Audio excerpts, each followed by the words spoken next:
Hey everybody, and welcome back to another episode of Bulletproof Selling. My name is Sean Rhodes. I'm the Chief Sales Sergeant here at Bulletproof Selling and author of the book Bulletproof Selling, a guide for systemizing sales on the battlefield of business.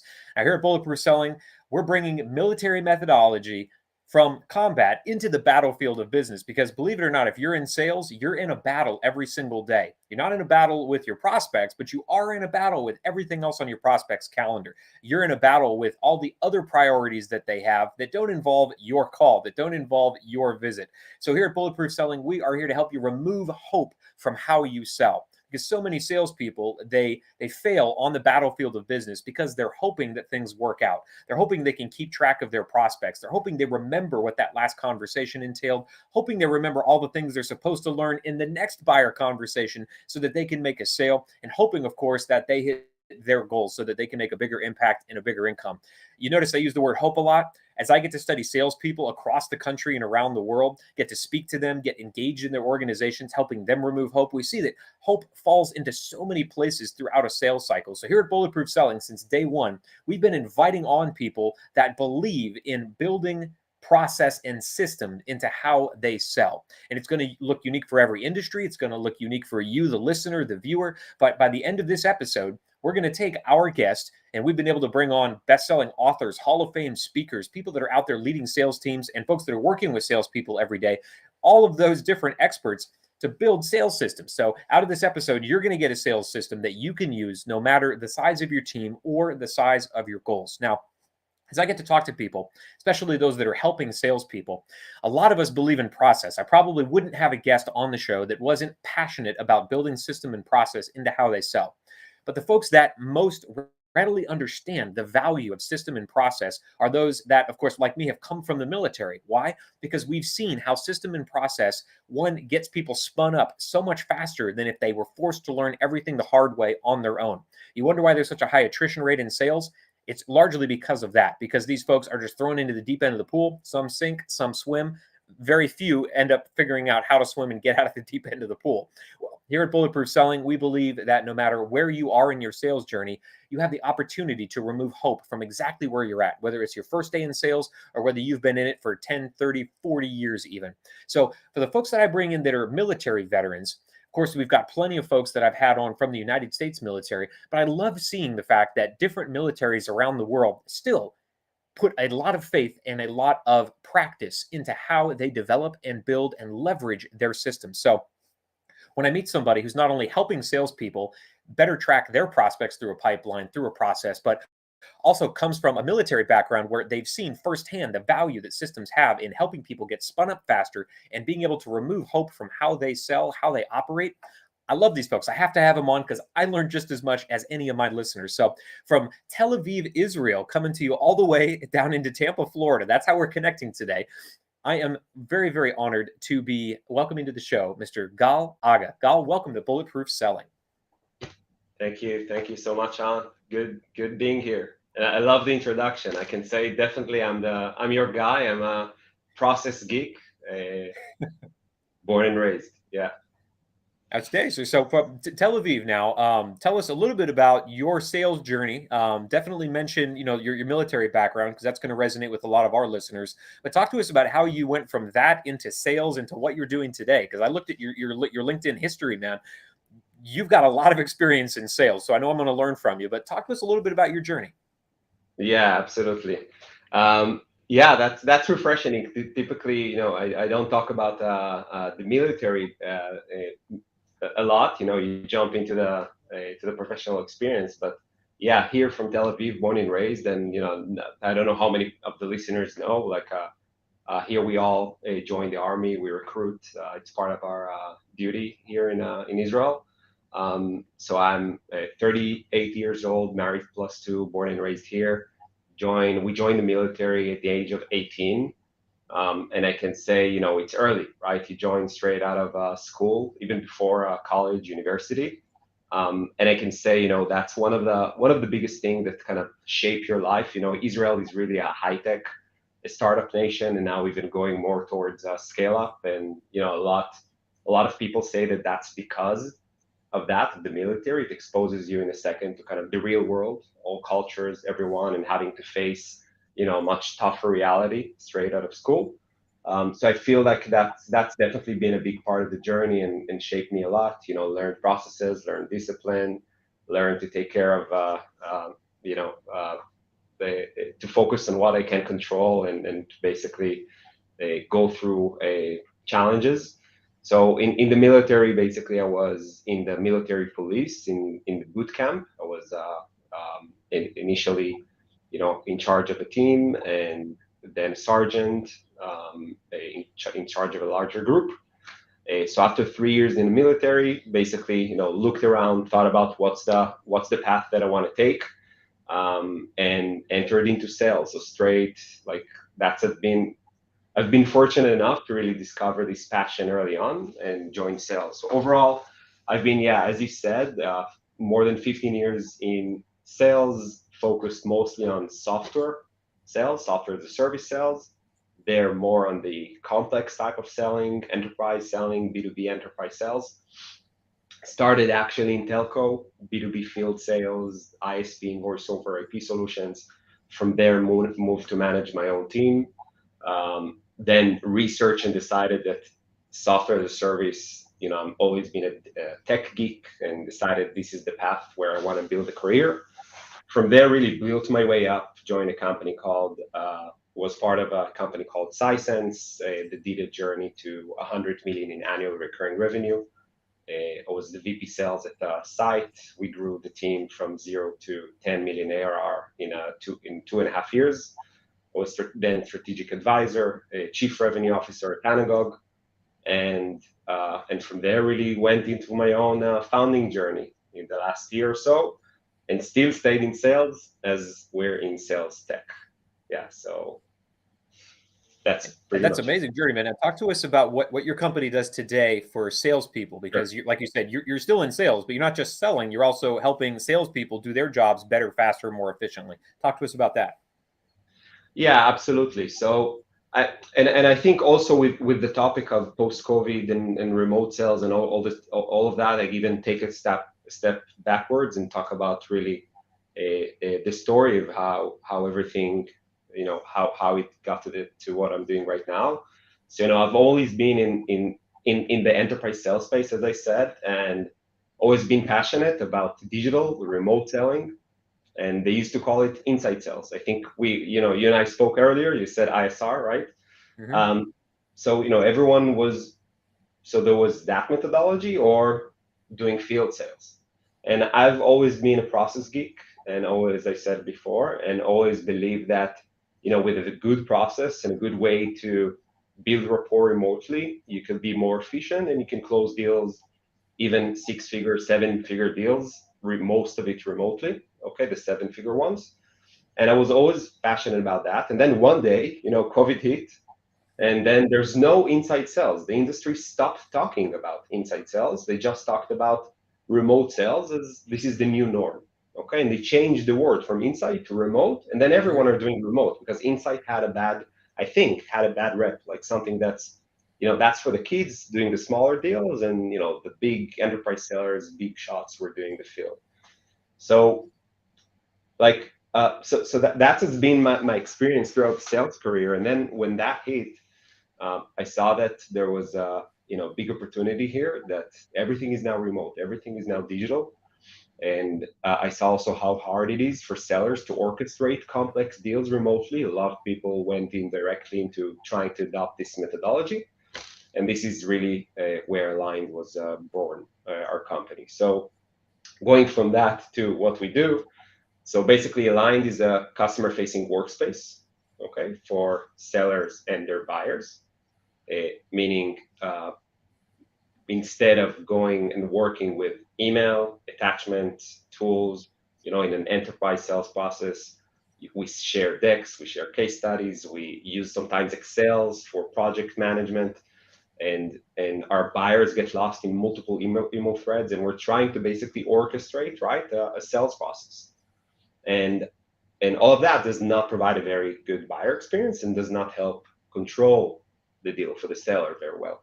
So what we've done is basically we built one digital space where reps send a link instead of a Dropbox link to the deck. You send a link to a digital room, okay, where these resources live. All stakeholders can come in and communicate. Reps can track use what's called the mutual action plan digitally in that room, next step alignment and all of that. And for the first time, you have a insights into your buyer's journey. Okay, how your buyers interacting in the room, like feels a lot of hope, right? Yeah. A lot of blind spots where you're basing selling decisions on hope. Yeah, so that's basically it. So we make it easier for buyers to say yes, make it easier for sellers to orchestrate a complex deal, and to sell smarter based on insights on the buyer journey. So it sounds like then you've created a digital showroom. I'm thinking of other industries like auto sales, let's say, where the buyer is going to walk into the showroom. They have Yeah, ability to see everything at one spot. Hopefully, all of the stakeholders are there. It's not always the case, but the husband and wife team or the spouses are all there together to figure yeah, out what is it we're after. Salespeople can show them all the things at one point. They can gauge interaction, but of course, that's in a physical environment. To your yeah, point, now you've created a digital space where you can do all that, but you can track things. And I imagine it's very metrics driven. How long did somebody spend inside the platform? How many questions did they yeah, ask? What videos or documents did they open? How long did those things stay open? Did they share them with anybody? So that's amazing that you've created this way for that digital, that physical showroom to now become digital. And so, like you said, to create that nice buyer journey. Now, I know you put a lot of thought into this one because in order to create this platform, you had to think about how do we improve the customer journey. So I'd like to know from your perspective, because obviously you created this to solve a problem. Where do yeah, you see salespeople relying on hope that their customers will be able to figure out their way through the buying journey? Because I'm just thinking from my experience as a salesperson, I'm sending emails, I'm sending LinkedIn messages, I'm sending videos, I'm sending like physical stuff in the mail, and yeah, I'm expecting my buyer to keep track of all of that and to piece all the puzzle pieces together to yeah. recognize what the value is. And of course, we're speaking to them as well. Now, you've combined that into one platform. So where did you see salespeople relying on hope that their customer would be able to figure all of this out? Yeah, yeah, absolutely. So two areas. One, salespeople think that a lot of them that their job is to follow up and to push message and to push materials, and it's about them, right? It's about their product and the Yeah. materials that want to push over to the other side. Um, And when you think about buying, okay, it's getting more and more complex. Like I can quote for an hour right now, Gartner and Forrester and all of these things. Buying is getting more and more complex. 77% of buyers from I think last year research, like Gartner did a lot of research post-COVID, and they said that 77% say that the last purchase experience was too complex. Mm. Okay, and we have more and more stakeholders. We have a lot of solutions and categories, like explosion of categories. So more roles are being born on the buyer side. So the buyer journey is getting more and more complex. They have more information to research outside. So our job right now has always been that way, but it's now more than ever to not focus on selling, rather to focus on simplifying a buyer journey, Mm. right? We need to facilitate a buyer journey. We need to help. So if you think about it, another Gartner research, they say that in a competitive scenario, a seller only gets 5%, okay, of the buyer's time.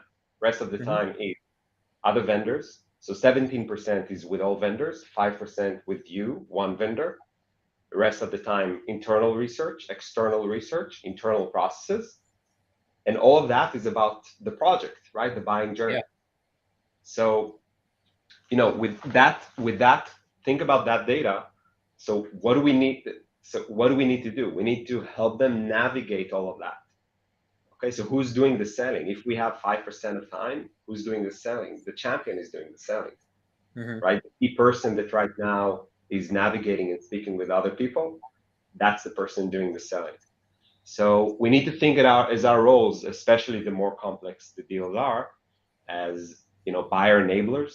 How do we help them navigate the buying journey? How do we simplify it for them to loop in people, okay, the right people, to CFO comes in at the end.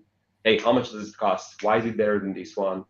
how many solutions have you compared? If the champion doesn't have very, very good answers to all of that, okay, the deal Then is you're gone. done. Yeah. So Exactly.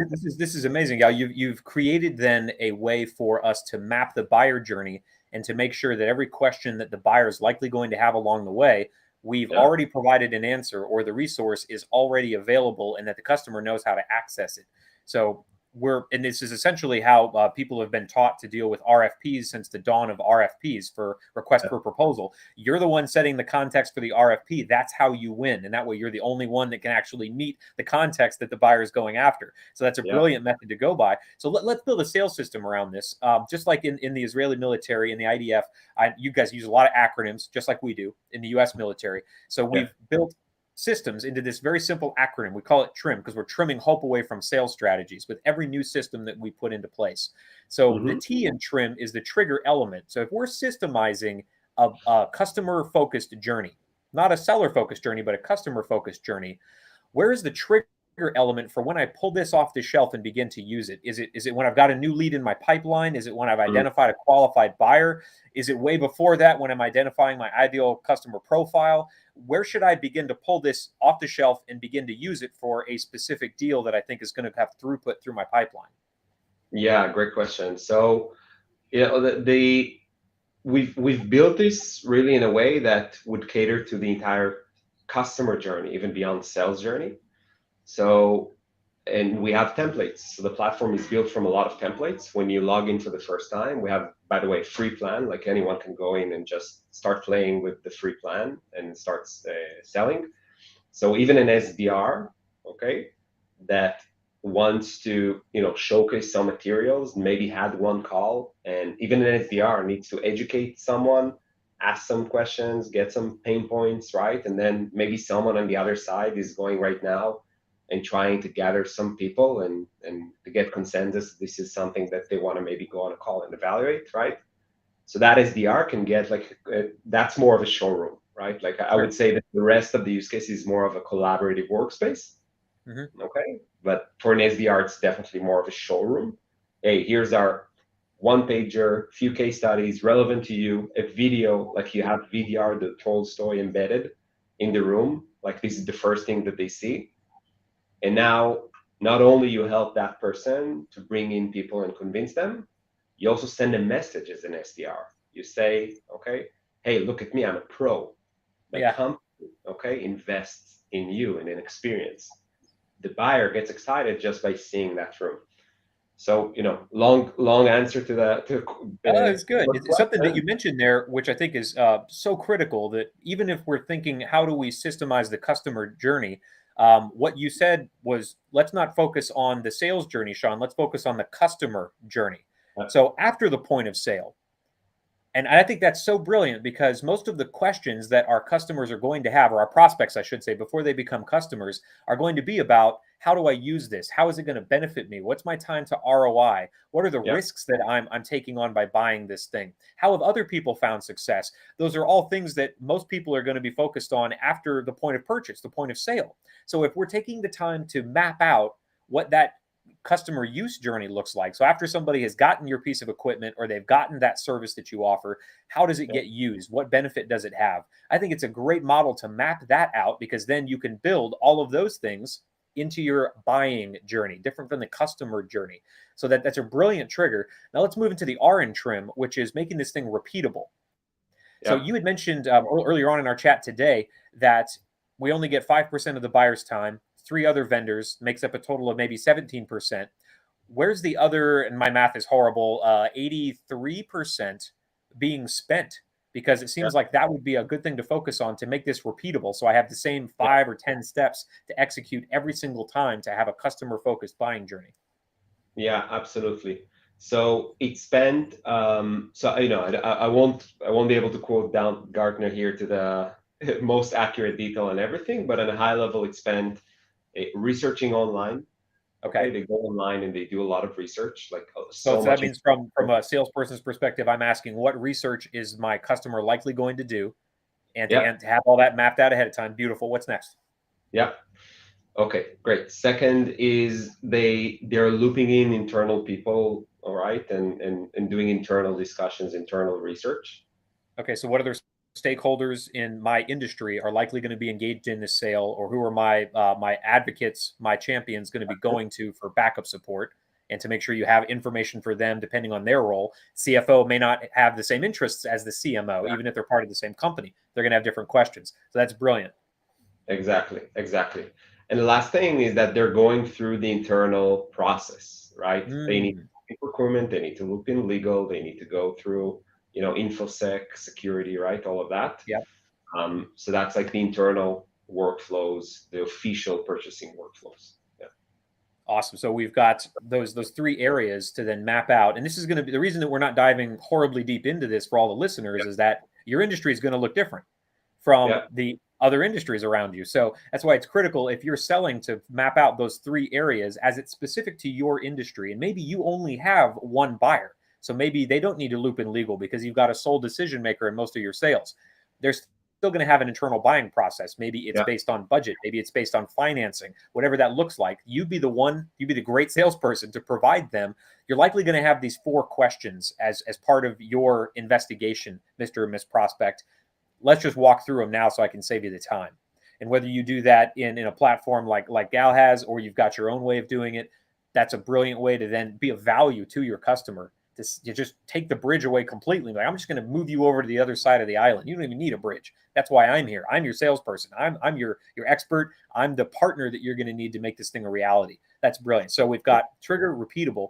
Now, in the military, we realized very quickly, and I know the IDF is a firm believer in this, that last year's or last decade's systems aren't going to be as effective today as they were back then, because technology changes. The people that we're going up against, they're upgrading their systems as well. So even though we built this today, I want to make sure that salespeople have a way to make it better year after year, quarter after quarter, whatever cycle that they want to look for improvement on. That's where the iron trim is for improvable.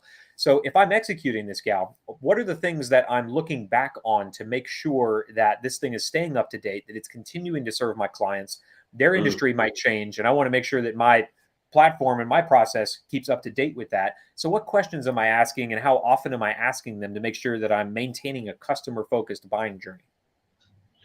Yeah, absolutely. So your question is more in kind of in general, kind of what questions over time as a seller you should ask in order to make sure that you're adapting to the changing buyer journey. Okay. Exactly. Yeah. Yep. So yeah, I think it's beyond even over time. I think it's questions. These are questions you should ask for every deal. Okay? I would say that there is, like, every company is different. Okay, like you have a general. You're trying to go as a seller through a linear sales process. Okay, the buyer journey is not linear. That's No. true. It's not. So we as head of sales managers, are all trying to execute this like that, like a straight line, and then on their side it's not. And I think that's one thing to keep in mind. Another thing to keep in mind is that they don't know. Okay, they don't know. They'll tell us, yeah, we need to loop in this person, and that person approves. They feel uncomfortable. Okay, telling you that they don't know yet. And then a week later, 2 weeks later, you ask again about, hey, just want to make sure that we're aligned on the process. And what we spoke last time was that you're gonna speak with this person and that person, then we're gonna go through legal, then commercials, and that, and then that, and you're validating, and then a different process comes up. Yeah. Okay? It's because originally they didn't know, they just made something up, or they just made some assumptions, and then they I've seen figured that things happen out. so many times. So many times. Yeah. Exactly. So to your point, hope, right? And the seller is hoping things are going to go the same way. So I'm a big believer in validations all the time throughout the sales process, right? So every call is an opportunity to again validate that. Just wanted to recap kind of what we talked about last time regarding the process. So following the meeting today, if everything goes well, if I understand correctly, the next step would be to go to James, your manager, do an executive review, loop in these people as well, and you'll be able to, at that point, make a decision, right? So that kind of validation, reiterating what your previous understanding, is very important. So that's to the original question. Every time, align on the buyer journey. and understand it. And then over time, if you see, okay, I think that there is like an over time bigger change.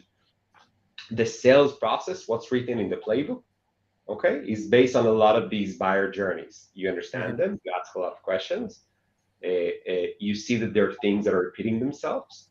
There are ways for you to do a very, very quick process that addresses the key challenges, the key fears, risks, processes that everyone have, right? And like that fits everyone.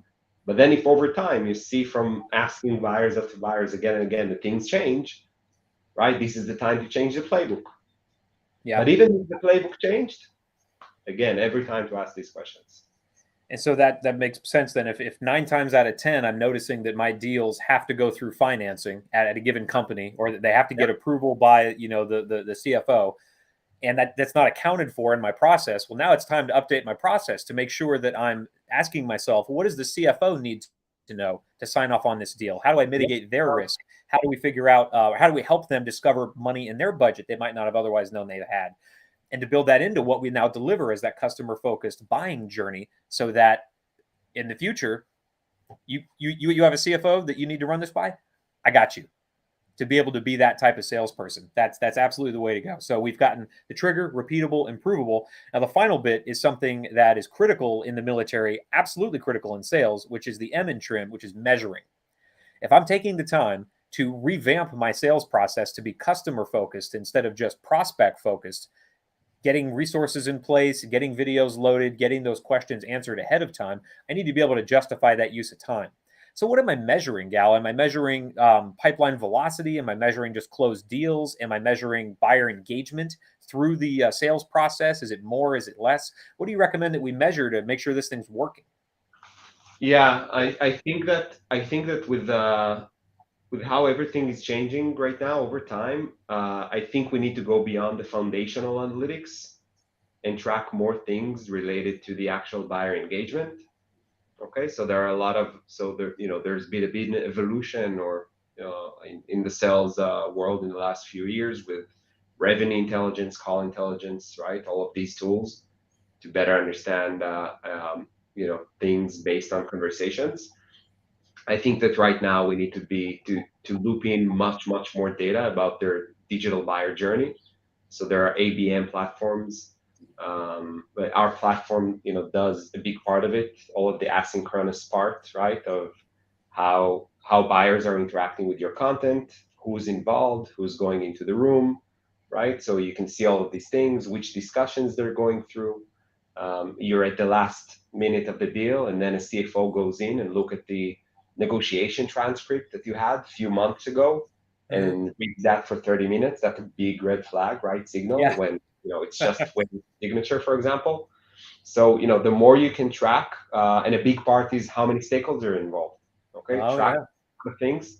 And I think especially now, and to relate this also to something you said earlier, if now the sales process changes and the CFO is involved, so we're in a post-COVID show, but this is today. But now another thing happened post-COVID, right? Which is the current economic downturn. And yes, CFOs are involved right now. CFOs and CEOs are involved in every deal. At the end of the deal, we have more stakeholders involved. So let's see who these stakeholders are, and track that when in our analytics. That's amazing. So to measure not just the standard sales metrics that we should be measuring anyway, but also measuring who are the people that need to be involved in this deal in order for it to close, and how much engagement do they need, and what questions do they need answered, to build that back into our journey so that it's as smooth of a process as we can make it. So it's such a mindset shift, Gal, to not just focus on that linear sales process, which is really tough for a military background guy like me, because it's very linear what we do. It's not a lot of a circular stuff going on. It's here's who I am, here's the mission objective, here's the target, let's go, straightest line possible. But I totally get you. Sales is a circular process, and I've experienced that in just about every deal. 4 steps forward, 3 steps back, and that's kind of how it works in order to move that deal across the finish line. So we've got now a complete sales system for you to take as a salesperson and make not a prospect focused buying journey, but a customer focused buying journey, one that answers the questions that your customers are likely going to have, not just as part of the sale, but as part of the implementation and the usage of your product or service, so that you can be the person setting the parameters, the foundation for what they should be looking for. And of course, that's going to help you stand out as a salesperson, no matter what it is that you sell. Well, Gal, tell us about the platform that you referenced. How do people get that free usage case of it? How do we get deeper into your world? I know you're active on LinkedIn. Talk to us about how we can connect with you outside of Bulletproof Selling. Yeah, sure. So I'm on LinkedIn, definitely. Gal Aga, Galaga. Feel free to reach out, look for my profile and DM me. Happy to help in any way I can. Our website is aligned up, okay, going up .com. That's the website, alignedup.com. And you can sign up for the free version. The free version basically gives you everything. You can just use it, and there's a limit in volume, so it's enough for you to kind of use the product, use the platform with a few customers, get the hang of it, and it's free forever. You can continue using it with a few customers forever until you're ready to really fully deploy this on the entire pipeline. Amazing, amazing. Well, make sure that you're taking advantage of that offer from somebody that believes in systems.